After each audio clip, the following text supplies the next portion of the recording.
जे काम करायला बरेच जण घाबरून मागे हटतात ते आपण सक्सेसफुली कंप्लीट केलं. नमस्कार मंडळी, मी प्रतीक्षा आणि स्वागत आहे माझे बेरोजगार मुलगी टू डेव्हऑप्स इंजिनियर 45 डे चॅलेंजच्या 21व्या दिवशी. तर मंडळी, आतापर्यंत आपण GitHub Actions खूप छान शिकून घेतलं.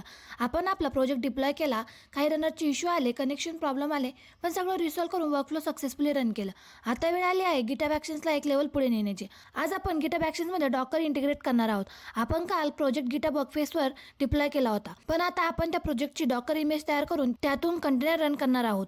एकदम आयसोलेटेड, क्लीन आणि प्रोफेशनल डेव्हऑप्स स्टाईल. कन्सेप्ट सिंपल आहे. आपल्या मावेन प्रोजेक्टची डॉकर फाईल तयार करायची, GitHub Actions मध्ये इमेज बिल्ड करायची, कंटेनर स्पेसिफिक पोर्टवर रन करायचं. मी मावेन प्रोजेक्टसाठी डॉकर फाईल कसं बनवायचं यावर रिसर्च केलं आणि खरं सांगते, अजिबात हार्ड नव्हतं. फक्त बेस इमेज, वर्किंग डायरेक्टरी, जार पाथ आणि CMD हा इतकाच गेम आहे. मग मी लगेच YML वर्कफ्लो अपडेट करायला सुरुवात केली. जुने स्टेप्स तसेच ठेवले. Docker build plus Docker run step add केले. थोडे एरर्स आले, त्यांना फिक्स केलं आणि मग finally container up, port live झाला, इमेज तयार झाली, कंटेनर रन झाला and that feeling was next level. आज आपण खूप मोठी अचीवमेंट केली. Maven project, dockerize, GitHub Actions वापरून रन. जे काम करायला बरेच जण घाबरून मागे हटतात ते आपण सक्सेसफुली कंप्लीट केलं.